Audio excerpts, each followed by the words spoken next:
ഇപ്പം ദൈവത്തിനെ നിൻ്റെ ഭർത്താവ് ഇപ്പം മരിച്ചോന്ന് വിചാരിച്ചോ, വിധകൾ എന്തുമാത്രമാണ് ധ്യാനം കൂടുന്നത്. നിൻ്റെ മക്കളിപ്പോൾ നിന്നെ ഒരിക്കലും ഇപ്പം ചില മക്കൾ കല്യാണം കഴിച്ചു കഴിയുമ്പോൾ പെട്ടെന്ന് മരണ കാണാം. അയ്യോ, ഞാൻ തന്നെ പാവൊളിച്ച് പോയിട്ടുണ്ട്. ആമക്കളുണ്ട് പെൺമക്കളുണ്ട് ഈ ടൈപ്പ്. അതായത് അവർ നമ്മളുടെ കൂടെ ഇങ്ങനെ നിഴൽ പോലെ നടന്ന് നമ്മുടെ സാരത്വം വെച്ച് പിടിച്ച് നടന്ന മക്കൾ, അമ്മ അപ്പാന്നും പറഞ്ഞ് ചാകാൻ വേണ്ടി നടന്ന മക്കൾ ഇപ്പം ചാകണം നിർബന്ധമില്ല, നമ്മളൊന്ന് തിരക്കാവില്ല നമ്മളെ.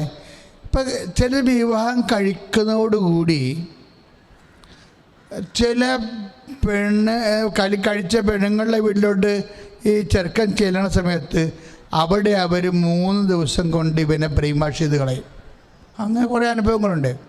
നമ്മൾ ഈ പുതുക്കത്തിനൊക്കെ പോകണമെന്നൊക്കെ പറയത്തില്ലേ, വിരുന്നിന് പോകണമെന്നൊക്കെ പറയത്തില്ലേ, പോയച്ചും വരുമ്പോൾ ഇയാൾ മാറിയിരിക്കും. പോയച്ചും ഒന്ന് വരണം. ഒരു 3 ദിവസം കൊണ്ട് ചില അമ്മായിമ്മമാർക്ക് ഒരു മകനെ കൈകാര്യം ചെയ്യാൻ വേണ്ടി 3 ദിവസം മതി. അവളുടെ കൂടെ ആ വീട്ടിൽ പോയി നിൽക്കണ ആ 3 ദിവസം കൊണ്ട് നീ എന്തുണ്ടാക്കി ഗൾഫിൽ, നീ നാളെ ഗൾഫിലല്ലായിരുന്നോ, 10-15 കൊല്ലം ആയില്ലേ, അപ്പോൾ ഒരു 2 കോടി രൂപ നിൻ്റെ ഉണ്ടാകേണ്ടതല്ലേ, നിൻ്റെ എന്തുണ്ട് എന്നൊക്കെ ചോദിക്കുമ്പോൾ ഉടനെ മകൾ പറയും, ഇതെല്ലാം പെങ്ങന്മാർക്ക് വേണ്ടി കൊടുത്തിരിക്കല്ലേ, ഇതെല്ലാം അനിയന്മാർക്ക് വേണ്ടി കൊടുത്തിരിക്കണല്ലേ, അപ്പനും അമ്മനെ ഉണ്ടാക്കല്ലേ, ഇനിയെങ്കിലും നീ ഒന്ന് ജീവിക്കാൻ നോക്കടാ.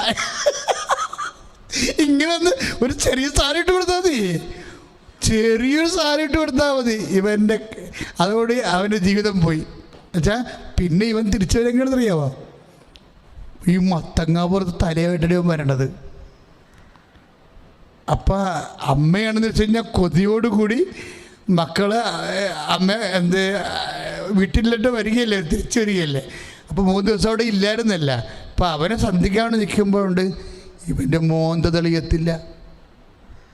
പിന്നെ അത് പറഞ്ഞ് ഈ നാട്ടുഭാഷ പറഞ്ഞ കച്ചും കൈയും തിരിച്ചു വരുമ്പോൾ 1 മാസം കഴിയുമ്പോൾ അവൻ ചോദിക്കും. എന്താ ചോദിക്കണത്? എനിക്കിവിടെ എന്തുണ്ട്? അന്ന് വരെ ഒന്നും ചോദിക്കാഞ്ഞ മനുഷ്യനാണ്, അന്ന് വരെ ഒന്നും ചോദിക്കാഞ്ഞ മനുഷ്യനാണ്. ഇപ്പോഴവരൊരു ചോദ്യം ചോദിക്കണം, എനിക്കിവിടെ എന്തുണ്ടെന്ന്. അപ്പം അമ്മ എന്താ ഉത്തരം പറയണ? അമ്മ ഇതുപോലെ എഴുതി വെച്ചിരിക്കണം. അവൻ പറയും ഉള്ളതല്ല ഇവിടെ ഉണ്ടല്ലോ മകനെ എന്ന് ചോദിക്കും. എന്നാലും അവൻ്റെ മോൻ തെളിയത്തില്ല. അവൻ കമ്പയർ ചെയ്യണ ചേട്ടൻ്റെ കാര്യം, അനിയൻ്റെ കാര്യം, പെങ്ങളുടെ കാര്യം എല്ലാം കമ്പയർ ചെയ്യും. അപ്പം പെട്ടെന്ന് നമ്മളെ അമ്മയെ മകനെന്ന രീതിയിൽ അല്ലെ മകളെന്ന രീതിയിൽ പെട്ടെന്ന് അവർക്കൊരു മാറ്റം വരും. ഇത് നമ്മൾ പഠിക്കാത്ത പുസ്തകമാണ്. ജീവിതത്തിൽ പഠിക്കാത്ത പുസ്തകം കുറേ ഉണ്ടേ. പക്ഷേ ദൈവവേദനെ പഠിക്കാത്ത പുസ്തകത്തിൽ നിന്ന് വരുന്ന ചോദ്യങ്ങളാണ്. അതിന് നീ എങ്ങനെ നീ അതിനെ എഴുതിയിരിക്കുന്നു. നിനക്ക് വേണമെങ്കിൽ ഉടനെ എഴുതാം, അവിടെ കൊണ്ട് ബ്രെയിൻ വാഷ് ചെയ്ത് അവനെ കൊണ്ടുവന്നിട്ടുണ്ട്. അപ്പോൾ ഇനിയിപ്പോൾ മറ്റേ മക്കളെല്ലാം കണ്ട് ഗ്രൂപ്പ് അടിച്ച് ഒരു ഗ്രൂപ്പ് ഉണ്ടാക്കിയിട്ട് അമ്മ ഉടനെ ഒരു ഷീൽഡ് പ്രതിരോധം തീർക്കും അവനെതിരെ. പിന്നെ ഇവിടെ ഒന്നും തള്ളും അസ്വസ്ഥയൊക്കെ മാറി. പഠിക്കാത്ത ചോദ്യം വരുമ്പോൾ അമ്മ ഇങ്ങനെയാണ് അതിനെ പ്രതിരോധിക്കുന്നത്. അങ്ങനെ പ്രതിരോധിക്കണ്ട. നിങ്ങൾക്ക് ഈ മക്കളെയൊക്കെ തരണമെമ്പ് ഒരാളുണ്ടേ, അയാൾ പറഞ്ഞിട്ടുണ്ടേ ഇതൊന്നും ഓവറായിട്ട് ആളിൽ നിന്നും അമിതമായിട്ടൊന്നും പ്രതീക്ഷിക്കേണ്ടെന്ന് പറഞ്ഞിട്ടുണ്ട് നേരത്തെ. അപ്പോൾ അങ്ങനെയുള്ള സമയം വരുമ്പോഴും നിൻ്റെ വിശുദ്ധി അത് പിന്നെ വൈരാഗ്യമായി, പകയായി, അങ്ങോട്ടും ഇങ്ങോട്ടും ഏഷണിയായി, ഇങ്ങനെ കുറേ. ഇപ്പം നമ്മുടെ നോൻപാണ്, കോഴിയിറച്ചി അവസാനിപ്പിച്ചു. ഇപ്പം എന്തെല്ലാം ഇപ്പം നോൻപ് തുടങ്ങുമ്പോൾ പല വീട്ടിലും വെജിറ്റബിളായി. പക്ഷേ വെജിറ്റബിൾ ആണെങ്കിലും നമ്മൾ വെജിറ്റബിളാക്കി, നമ്മുടെ ഡയറ്റെല്ലാം വെജിറ്റബിളാക്കി. പക്ഷേ മറ്റുള്ളവരെ നമ്മൾ വെജിറ്റബിളാക്കും ഉടനെ. അതല്ലേ പ്രശ്നം. നമ്മൾ ഭക്ഷണം മാത്രമല്ലേ, കൂടെ ഉള്ളവരോ മൊത്തം മനുഷ്യരെ വെജിറ്റബിളാക്കിക്കളേ. എന്താ കാര്യം വെച്ചാൽ ഏഷണി, പരദൂഷണം, അതുപോലെ തന്നെ കൂട്ടിപ്പിടുത്തം, സ്ക്രൂതിരി, പല കൊടുക്കുക, സ്ക്രൂ തിരികെ, ഇങ്ങനെ പല പല കലാപരിപാടികൾ കൊണ്ട് നമ്മൾ കുടുംബം വെജിറ്റബിളാക്കിക്കളേ. നോൻപ് നമ്മൾ ഇറച്ചിയുമില്ല മീനുമില്ല. അപ്പോൾ ഇങ്ങനെ വരുമ്പോഴുണ്ടാകുന്ന പ്രശ്നം വെച്ച് കഴിഞ്ഞാൽ ഈ കാര്യം ഇത് നല്ല ശരിക്ക് കൈകാര്യം ചെയ്യാവുന്നൊരു ഇതിന് ഈ അമ്മയുണ്ടല്ലോ, അമ്മ സൂപ്പറാ. ഇങ്ങനെ ഒരു വിഷയം വന്നാൽ അമ്മ എന്ത് ചെയ്യുമെന്നറിയാവുക? അതാണ് നമ്മൾ അമ്മയെന്ന് പഠിക്കണമെന്ന് പറയണത്. എന്ന് വെച്ചാൽ, ഞാൻ ഹൃദയശാന്തതയും എളിമയും ഉള്ളവരാണ്, എന്നിൽ നിന്ന് പഠിക്കാൻ ഈശോ പറഞ്ഞില്ലേ? 11:28 വായിക്കുമ്പോൾ ഇല്ലേ, മത്തായി ശ്ലീഹായുടെ സുവിശേഷം 11:28-29 വായിക്കുമ്പോൾ, ഞാൻ ഹൃദയശാന്തതയും എളിമയും ഉള്ളവനാണ്, എന്നിൽ നിന്ന് പഠിക്കുവേൻ. ആ ഹൃദയശാന്തത എളിമയും ആരുടേതാണ്? അത് ഹൃദയത്തിൽ സംഗ്രഹിച്ച അമ്മയുടേതല്ലേ? അമ്മയുടെയൊക്കെ എന്നല്ലേ ഈശോ ഇത് പഠിച്ചത്? മനുഷ്യാവതാരത്തിൽ ഈശോ ആരാണ്? സമ്പൂർണ്ണമായും മനുഷ്യനാണ്. എന്നുവെച്ചാൽ മറിയത്തിൻ്റെ മകനാണ്. ഒരു മകൻ ഇതൊക്കെ പഠിക്കണത് എവിടെ നിന്നാണ്? ശരിക്കും പറഞ്ഞാൽ അമ്മയിൽ നിന്നാണ്. അതാണ് അമ്മ ഇതുപോലെ തന്നെയായിരുന്നു. അവളെ ഹൃദയത്തിൽ സംഗ്രഹിച്ചു എന്ന് പറഞ്ഞ വാക്കില്ലേ, അത് തന്നെയാണ് ഈ 11:28 തന്നെയാണ്. ഹൃദയശാന്തത എളിമയുമാണ്. ഇപ്പം നിന്നെ തിരക്കി നിന്നെ പാലൂട്ടിയ പ്രചോദനങ്ങൾ ഭാഗ്യമുള്ളതെന്ന് പറഞ്ഞ പോലെ തന്നെ അമ്മയെക്കുറിച്ച് പറയുമ്പോൾ, ആരാണ് എൻ്റെ അമ്മ? ദൈവവചനം കേൾക്കുകയും അതനുസരിച്ച് ജീവിക്കുകയും ചെയ്യുന്ന ആളാണ് എൻ്റെ അമ്മ എന്ന് പറയുന്ന വാക്ക് തന്നെ അതനുസരിച്ചുള്ള ജീവിതമാണ് ഹൃദയശാന്തതയും എളിമയും എന്ന് പറയണത്. ഇത് ശരിക്കും നല്ല രസമാണ്. അതായത് മത്തായി 11:28 ഞാൻ ഹൃദയശാന്ത എളിമയുള്ളവനാണ്, എന്നിൽ നിന്ന് പഠിക്കാൻ പറയുന്നില്ലേ? അത് തന്നെയാണ് ഈശോയും പറയണത്, എൻ്റെ അമ്മയിൽ നിന്ന് പഠിക്കാൻ. ഇപ്പോൾ 11:27, 8:21 വിശുദ്ധ ലുക്കായുടെ സുവിശേഷം എല്ലാം അത് തന്നെയാണ്. എന്താണ്? ആരാണ് എൻ്റെ അമ്മ? എന്നിട്ട് ഈശോ തന്നെ പറയും, എന്താണ്? ദൈവവചനം കേൾക്കുകയും അതനുസരിച്ച് ജീവിക്കുകയും ചെയ്യുന്നയാളാണ് എൻ്റെ അമ്മ. അപ്പോൾ ദൈവവചനം കേട്ടപ്പോഴും അതനുസരിച്ച് ജീവിക്കുകയും ചെയ്തപ്പോൾ അമ്മ എന്തായി മാറി? ഹൃദയത്തെ സംഗ്രഹിക്കുന്ന വ്യക്തിയായി മാറി. മനസ്സിലായില്ലേ? അതാണ് 2:19, 2:52 വിശുദ്ധ ലുക്കായുടെ സുവിശേഷം.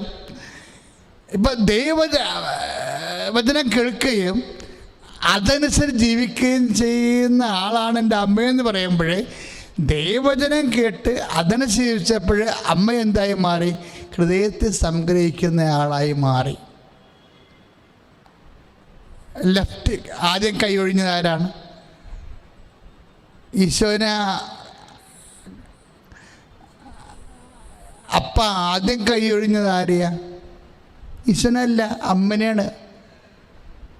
അപ്പം ആദ്യം കൈ ഒഴിഞ്ഞ്, എൻ്റെ മക്കളെ, കൈ ഒഴിഞ്ഞതിൻ്റെ സുവിശേഷമാണ് നീ പറയണമെന്നുകൊണ്ടിരിക്കണത്. അപ്പം ആദ്യം കൈ ഒഴിഞ്ഞത് ആരാണ്? ഈശോനാണോ? അല്ല, അമ്മനെയാണ്.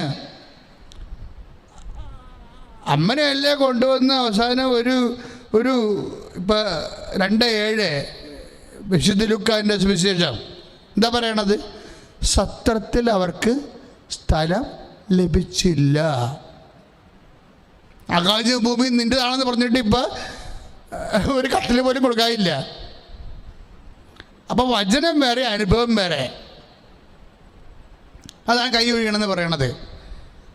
ഇപ്പം നമ്മൾ പ്രാർത്ഥിക്കണില്ലേ, ആകാശവും ഭൂമിയും നിൻ്റേതാണ്. പക്ഷേ നമ്മളെ സംബന്ധിച്ചിടത്തോളം ദൈവ പൈതലിന് പ്രസവിച്ച് കിടക്കാൻ ഒരു കട്ടിൽ പോലും ഇല്ല. അപ്പോൾ വചനം ഒന്ന്, അനുഭവം ഒന്ന്, ഇങ്ങനെ വരും. ഇതിനാണ് കൈ ഒഴിയലെന്ന് പറയുമ്പോൾ. ഇതാണ് അവിടെ സംഭവിച്ചത്. ഇവിടെ ബെത്ലഹേമിൽ സംഭവിച്ചത്. അവസാനം മനുഷ്യൻ പോലും ഇല്ല, ഉള്ള മൃഗങ്ങളെല്ലാം ഉണ്ട്. ഔഷപിതാവുള്ളത് കട്ടൻ ചായ മേടിക്കാൻ പോവുകയും ചെയ്തു, രാത്രി കാണാനില്ല. അമ്മയുണ്ട്, കുറേ മൃഗങ്ങളുണ്ട്. അപ്പോഴാണ് ആട്ടടയന്മാർ വരണത് പറ്റതറിയാൻ വേണ്ടി. അവർ പോയി കഴിഞ്ഞാണ് ഈ വചനം എഴുതിയിരിക്കുന്നത്. എന്താണ്? യേശുവിൻ്റെ അമ്മ എല്ലാം ഹൃദയത്തിൽ സംഗ്രഹിച്ചു. അപ്പൻ കൈയൊഴിഞ്ഞത്,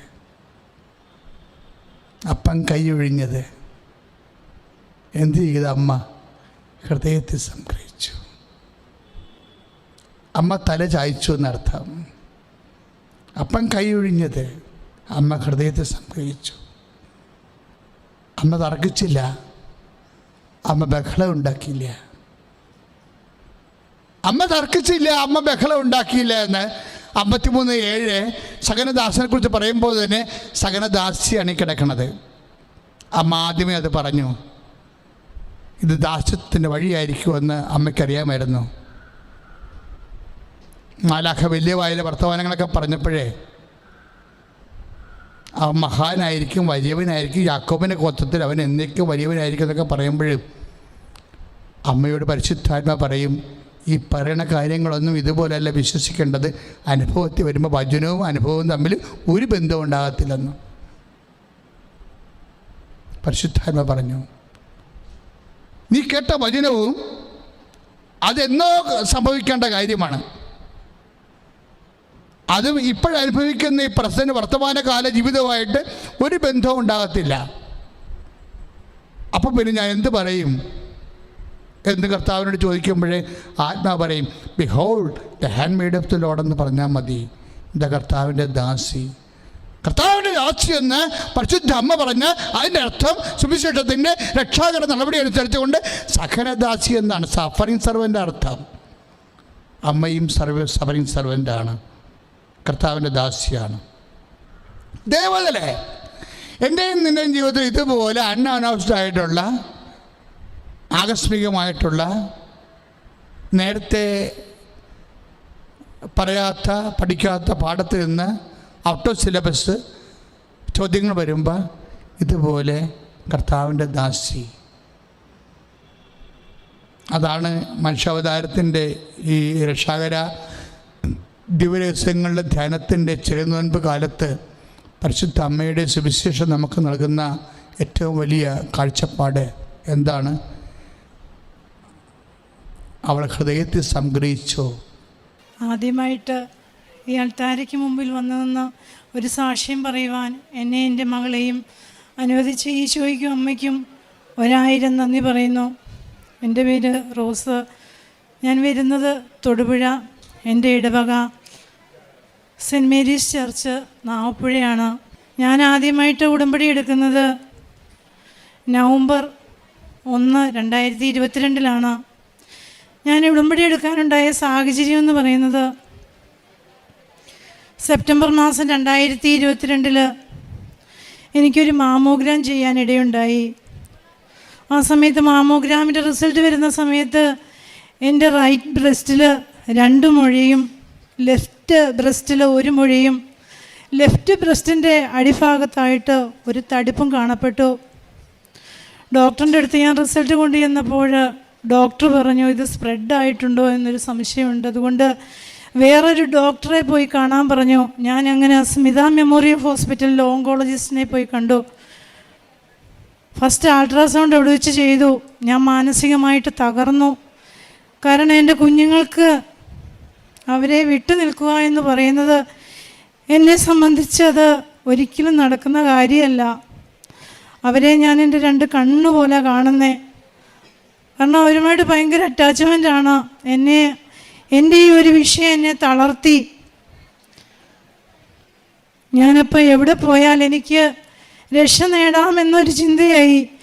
ഞാൻ ഡിവൈൻ മേഴ്സിയിൽ എല്ലാ സന്ധ്യയ്ക്കും കുർബാനയ്ക്ക് പോകും. ഒരു ദിവസം സന്ധ്യയ്ക്ക് കുർബാന കഴിഞ്ഞ് ഇറങ്ങുന്ന സമയത്ത് എൻ്റെ മോനെ പഠിപ്പിച്ച ഒരു ടീച്ചറിൻ്റെ അമ്മയെ ഞാൻ കണ്ടു. എന്നോട് ചോദിച്ചു, മോടെ മുഖം എന്നാ വിഷമിച്ചിരിക്കുന്നതെന്ന്. ഞാൻ ഇതുപോലെ പറഞ്ഞു, എനിക്ക് സുഖമില്ല ടീച്ചറെ. ടീച്ചർ എന്നോട് പറഞ്ഞു, കൃപാസനം എന്നൊരു പള്ളിയുണ്ട് ആലപ്പുഴയിൽ, അവിടെ പോയി പ്രാർത്ഥിച്ച് ഉടമ്പടി എടുത്താൽ മോളുടെ രോഗമെല്ലാം സുഖമാകുമെന്ന് പറഞ്ഞു. ഞാൻ എങ്ങനെ ഇവിടെ വരുമെന്ന് എനിക്കറിയില്ല. എനിക്ക് ഈ ആലപ്പുഴ എന്ന സ്ഥലം പരിചയമില്ല. എനിക്ക് ഭയങ്കര വിഷമമായി. ഞാൻ ഒക്ടോബർ 30 എൻ്റെ വീടിൻ്റെ അടുത്തുള്ള ഒരു ഡ്രൈവറെ വിളിച്ചിട്ട് പറഞ്ഞു, കൃപാസനം അറിയുമോ എന്ന് ചോദിച്ചു. ഞാൻ അപ്പം തന്നെ ഓൺലൈൻ സെർച്ച് ചെയ്ത് നോക്കി കൃപാസനത്തെ പറ്റി. അപ്പം ഉടമ്പടി ധ്യാനങ്ങളും സാക്ഷ്യങ്ങളും ഞാൻ കേൾക്കാൻ തുടങ്ങി. അപ്പോഴെൻ്റെ മനസ്സിനൊരു ചെറിയ സമാധാനമായി. ഞാൻ നവംബർ 1, രാവിലെ ഇവിടെ വന്നു. ആ ഡ്രൈവറെയും കൂട്ടി ഞാനും എൻ്റെ മക്കളും ഇവിടെ വന്നു. അവിടെ വന്ന് കാല് ചവിട്ടുമ്പോൾ തന്നെ എനിക്ക് എന്തെന്നില്ലാത്തൊരു സന്തോഷമായി. ഞാൻ ഉടമ്പടി എടുത്തു. ആദ്യ ഉടമ്പടിയിൽ ടോക്കൺ ഇട്ടു. എൻ്റെ അമ്മയെ എൻ്റെ കയ്യിൽ പിടിക്കുവാനുള്ള വലിയൊരു അനുഗ്രഹം എനിക്ക് കിട്ടി. അവിടെ നിന്ന് എനിക്ക് മനസ്സിലായി എനിക്ക് യാതൊരു പ്രശ്നവും ഇല്ല എന്ന്. അങ്ങനെ ഉടമ്പടി എടുത്ത് ഞാൻ തിരിച്ചു പോയി. എൻ്റെ മാനസികമായിട്ടുള്ള ബുദ്ധിമുട്ട് കാരണം ഡോക്ടർ പറഞ്ഞു, അപ്പം ഞാൻ KCBയിലാണ് വർക്ക് ചെയ്യുന്നത്. AXC ആണ്. ഡോക്ടറിൻ്റെ റൂമിൽ കയറി ഡോക്ടറിനോട് സംസാരിക്കുന്നത് കാരണം എൻ്റെ ടെൻഷൻ കണ്ടിട്ട് AXC ഡോക്ടറോട് പറഞ്ഞു, എല്ലാം നന്നായി നോക്കിക്കൊള്ളണം, ഇവളെ ഭയങ്കര ടെൻഷനാണെന്ന് പറഞ്ഞു. നവംബർ മാസം ലാസ്റ്റിൽ ഈ തടുപ്പ് എന്നാന്നറിയാൻ വേണ്ടി ബയോപ്സിക്ക് വേണ്ടി ഡോക്ടർ കുത്തിയെടുത്തു. അവിടുന്ന് ബയോപ്സിക്ക് വിട്ടു. ഒരിക്കലും ഞാൻ എന്നും പ്രാർത്ഥിക്കുന്ന ഒരു കാര്യമുണ്ട്, ഒരു മനുഷ്യനും ബയോപ്സിക്കുള്ള ഒരു ടെസ്റ്റ് ചെയ്യാൻ എൻ്റെ ഈശോ അനുവദിക്കരുതെന്ന്. കാരണം ഞാൻ ആ സാഹചര്യം അനുഭവിച്ച ആളാണ്. മാനസികമായിട്ട് തകർന്നു. 10 ദിവസം കഴിയുമ്പോൾ റിസൾട്ട് വരും. എൻ്റെ AXC എന്നോട് പറഞ്ഞു, നീ റിസൾട്ട് നോക്കണ്ട, ഞാൻ റിസൾട്ട് നോക്കിക്കൊള്ളാമെന്ന്. ആ സമയത്തൊക്കെ എൻ്റെ ഈശോയെ അമ്മേനെ മുറുക്കി പിടിച്ച് പ്രാർത്ഥിച്ചു. റിസൾട്ട് വന്നു. AXC റിസൾട്ട് നോക്കി. Result negative. AXC വിദേശത്തേക്കൊക്കെ റിസൾട്ട് വിട്ടു. എന്തെങ്കിലും പ്രശ്നമുണ്ടോ എന്നറിയാനാ. ഒരു ക്യാൻസറിൻ്റെ ഒരു തരി പോലും എൻ്റെ ശരീരത്തില്ല എന്ന് ഡോക്ടർ പറഞ്ഞു. പിന്നെയും ഈ മുഴ 3 മുഴ അവിടെ നിൽക്കുന്നത് ഇതൊരു പേടിയായിരുന്നു. ആ പേടി കാരണം എല്ലാ മാസവും അല്ലെ 2 മാസം കൂടുമ്പോൾ ഡോക്ടർ അൾട്രാസൗണ്ട് എടുക്കും. മുഴ വളരുന്നില്ലായിരുന്നു. ലാസ്റ്റിൽ മാർച്ച് 2023 ലാസ്റ്റിലത്തെ അൾട്രാസൗണ്ട് ചെയ്തപ്പോൾ എൻ്റെ പേടി കാരണം എൻ്റെ ഡോക്ടറിൻ്റെ വൈഫിനെ ഏൽപ്പിച്ചിരുന്നത് അൾട്രാസൗണ്ട് എടുക്കാൻ. ഡോക്ടർ അൾട്രാസൗണ്ട് എടുത്തു. ആ മുഴ അവിടെ ഇല്ല. 3 മുഴയും അവിടെ ഇല്ല. ഡോക്ടർ എന്നോട് പറഞ്ഞു, ഇനി ഇതിൻ്റെ പേരിൽ ഒരു ട്രീറ്റ്മെൻറ്റോ ഒരു ഫോളോ അപ്പോ ഒന്നും വേണ്ട. 2 വർഷം കഴിയുമ്പോഴൊന്ന് വന്ന് ടെസ്റ്റ് ചെയ്ത് നോക്കിയാൽ മതിയെന്ന് പറഞ്ഞു. ഇത്രയും വലിയ അനുഗ്രഹം തന്ന എൻ്റെ അമ്മയ്ക്ക് ഈശോയ്ക്കും എത്ര നന്ദി പറയണമെന്ന് എനിക്കറിയില്ല. 1000 നന്ദി പറയുന്നു. രണ്ടാമതായിട്ട് 2019 എൻ്റെ ഫാമിലിയിൽ ഒരു കേസുണ്ടായിരുന്നു. ആ കേസ് 2019 മെയ്യിൽ എൻ്റെ മോളുടെ ആദ്യ കുർബാനയായിരുന്നു. ആദ്യ കുർബാന മെയ് 1. 9-ാം തീയതിയാണ് ഞാൻ അറിയുന്നത് സമൻസ് ഉണ്ട് എന്ന്. അപ്പോൾ ഞാൻ അന്വേഷിച്ചു എന്താണെന്ന്. ചെയ്യാത്ത ഒരു തെറ്റ് ഒരിക്കലും ചെയ്തിട്ടില്ല.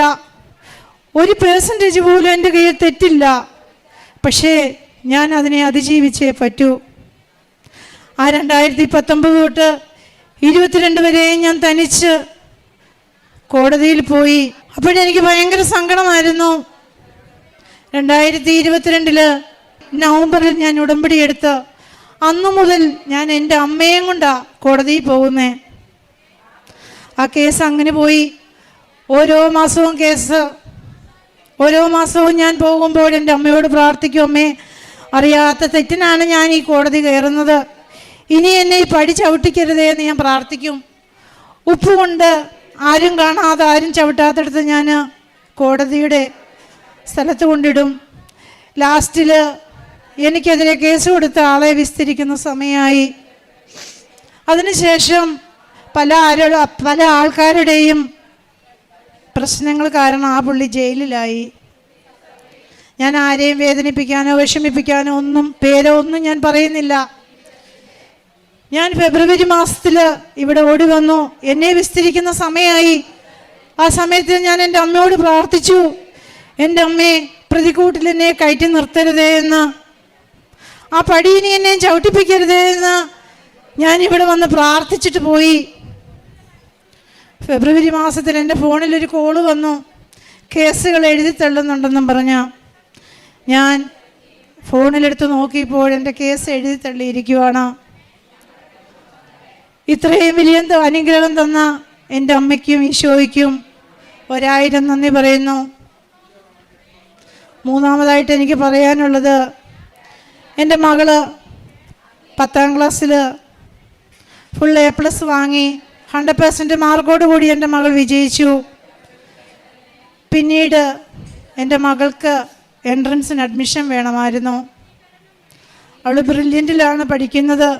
1 വർഷമായിട്ട് ഇപ്പോൾ പഠിക്കുന്നു. മെറിറ്റിലാണ് പഠിക്കുന്നത്. എൻ്റെ അമ്മ തന്ന അനുഗ്രഹം എനിക്ക് എത്ര പറഞ്ഞാലും മതിയാവില്ല. പിന്നീട് എൻ്റെ മോൾക്കൊരു പ്രശ്നമുണ്ടായിരുന്നു. അവൾക്ക് ചെറിയ PCOD ഉണ്ടായിരുന്നു. പീരീഡ്സ് കറക്റ്റ് അല്ലായിരുന്നു. പീരീഡ്സ് വന്നാൽ 28 ദിവസമൊക്കെ പീരീഡ്സ് തുടർന്നുകൊണ്ടിരിക്കും. കൊച്ചിന് സ്കൂളിൽ പോയി പഠിക്കാനൊക്കെ ഭയങ്കര ബുദ്ധിമുട്ടായിരുന്നു. ഞാൻ കോലാഞ്ചേരി ഹോസ്പിറ്റലിലൊക്കെ കാണിച്ചു. പിന്നെ ആ പീരീഡ്സ് വരുന്നത് അങ്ങ് നിന്നു. പിന്നെ പീരീഡ്സ് എന്ന് പറയുന്ന സംഭവം ഇല്ല. ഞാനിവിടെ വന്ന് നിയോഗത്തിൽ വെച്ചു. എൻ്റെ അമ്മ അവിടെ നിന്നും വിടുതൽ വന്നു. എൻ്റെ കുഞ്ഞിന് ഒരു കുഴപ്പമില്ല, ഇപ്പം എല്ലാം കറക്റ്റായി. പിന്നെ എനിക്ക് പറയാനുള്ളത്, എൻ്റെ മോൾ എക്സസൈസ് ചെയ്യുമ്പോഴും ഡാൻസ് കളിക്കുമ്പോഴും ഓടുമ്പോഴും ചാടുമ്പോഴും ഒക്കെ അറിയാതെ യൂറിൻ പോകുമായിരുന്നു. എന്നെ അത് വല്ലാതെ സങ്കടപ്പെടുത്തി. എൻ്റെ കുഞ്ഞിനെ സങ്കടപ്പെടുത്തിയ ആ ഒരു വിഷയം ഞാൻ അതും നിയോഗത്തിൽ വെച്ചു.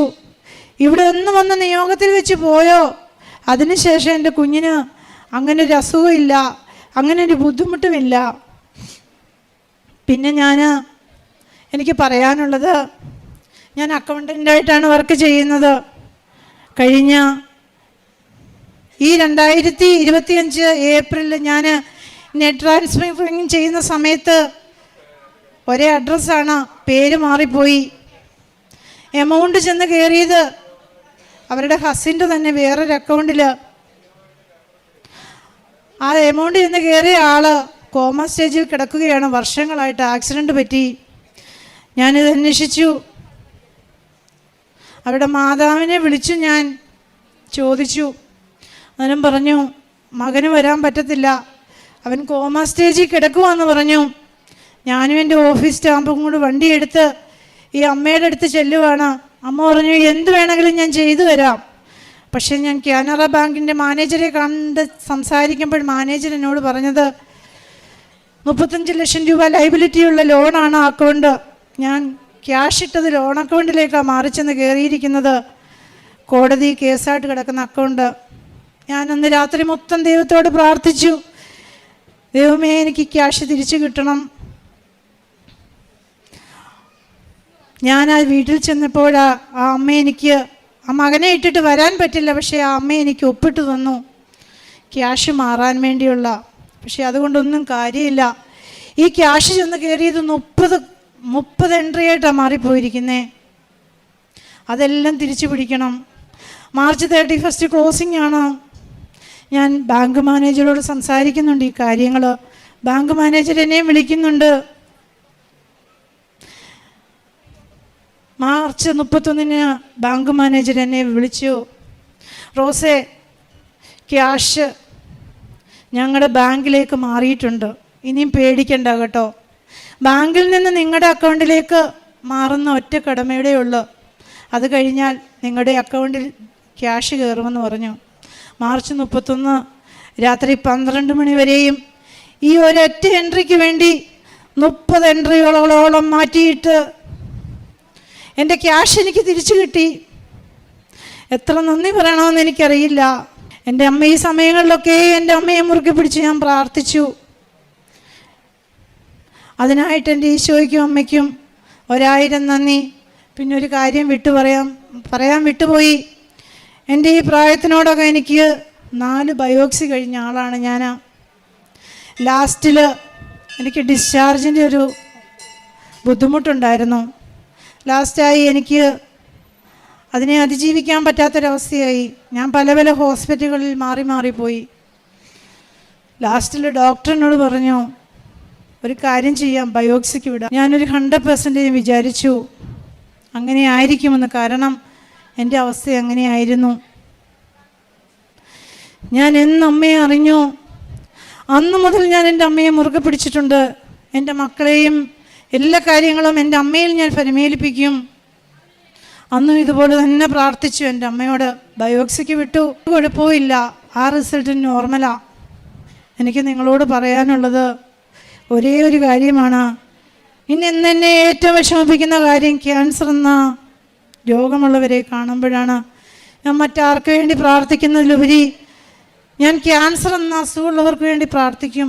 എന്നും രാവിലെ എൻ്റെ ഈശോയോടും അമ്മയോടും ഞാൻ പ്രാർത്ഥിക്കും, ക്യാൻസർ എന്ന മഹാമാരിയെ ഈ ഭൂമുഖത്തു നിന്ന് എന്നെ തുടച്ചു മാറ്റണമേ അമ്മേ എന്ന് ഞാൻ പ്രാർത്ഥിക്കാറുണ്ട്. അങ്ങനെ എൻ്റെ വീടിൻ്റെ അടുത്ത് 2 ക്യാൻസർ പേഷ്യൻറ്റുകളുണ്ടായിരുന്നു. അവരെ ഞാനിവിടെ കൊണ്ടുവന്നു. അവർക്ക് സുഖമായി.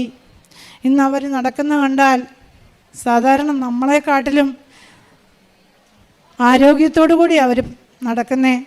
അതിലൊരു ചേച്ചി ഇവിടെ വന്ന് അച്ഛനോട് അനുഗ്രഹം മേടിച്ചതിന് ശേഷമാണ് ഓപ്പറേഷത്തിന് പോയത്. ഇപ്പോഴും ഞാൻ ഓർക്കുന്നു, ഈ അൾത്താരയ്ക്ക് മുമ്പിൽ വന്ന് ആ ചേച്ചി പ്രാർത്ഥിക്കുന്നത് കരഞ്ഞുകൊണ്ട്, എൻ്റെ അമ്മ എന്നെ ഓപ്പറേഷൻ ചെയ്തോട്ടെ, പക്ഷേ എൻ്റെ തലയിലെ ഒരു മുടി പോലും കൊഴിക്കരുത്. എത്ര അത്ഭുതമെന്ന് പറയട്ടെ.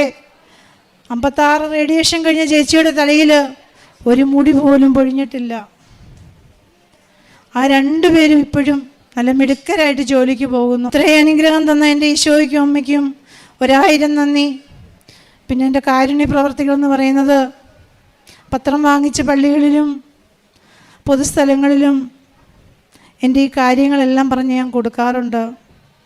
പിന്നെ ഏറ്റവും വലിയ അനുഗ്രഹം എന്ന് പറഞ്ഞാൽ, ഇത്രയും നാളും പള്ളിയിൽ പോകും, കുർബാന സ്വീകരിക്കുമെങ്കിലും ഞാൻ എന്ന് കൃപാസനത്തിൽ വന്നു ശരിക്കും പഠിത്തമുണ്ട് എന്തുകൊണ്ടെന്ന് പറഞ്ഞിട്ട് കാര്യമില്ല. അന്നു മുതലാണ് ഞാൻ വിശ്വാസ പ്രമാണത്തിൻ്റെ ആ മഹത്വം മനസ്സിലാക്കിയത്, വിശ്വാസത്തോട് ചൊല്ലാൻ തുടങ്ങിയത്, മനസ്സിലാക്കി വിശ്വാസത്തോട് ചൊല്ലാൻ തുടങ്ങിയത്. പള്ളിയിൽ കുർബാന നടക്കുന്ന സമയത്ത് ആ കുർബാനയുടെ മഹിമ എന്താണെന്നും ആ കുർബാനയുടെ അർത്ഥം എന്താണെന്നും മനസ്സിലായതൊക്കെയും ഈ കൃപാസനത്തിൽ വന്ന് സാക്ഷി എടുത്തതിൽ പിന്നെ, ഉടമ്പടി എടുത്തതിൽ പിന്നീട് എൻ്റെ മക്കളെ എനിക്ക് 2 പേരെയും, മോൾ ആൽബിയ, മോൻ ആൽബർട്ട്, 2 പേരെയും നന്നായിട്ട് ഈശോയിൽ വളർത്തുവാൻ കഴിഞ്ഞു.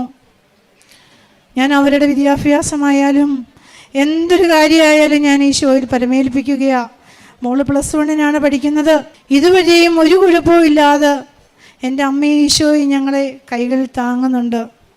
പിന്നെ ക്യാൻസർ ഉള്ളവർക്ക് ഞാൻ എന്നെ കഴിയാവുന്ന സഹായങ്ങൾ ചെയ്യും, അവരുടെ അടുക്കൽ പോകും, അവർക്ക് വേണ്ടി പ്രാർത്ഥിക്കും, വേണ്ടുന്നതൊക്കെയും ചെയ്തു കൊടുക്കും. ഒരിക്കൽ കൂടി എൻ്റെ ഈശോയ്ക്കും അമ്മയ്ക്കും 1000 നന്ദി പറഞ്ഞതുകൊണ്ട് ഞാൻ എൻ്റെ ഈ സാക്ഷ്യം ഇവിടെ നിർത്തുന്നു. നന്ദി, നമസ്കാരം.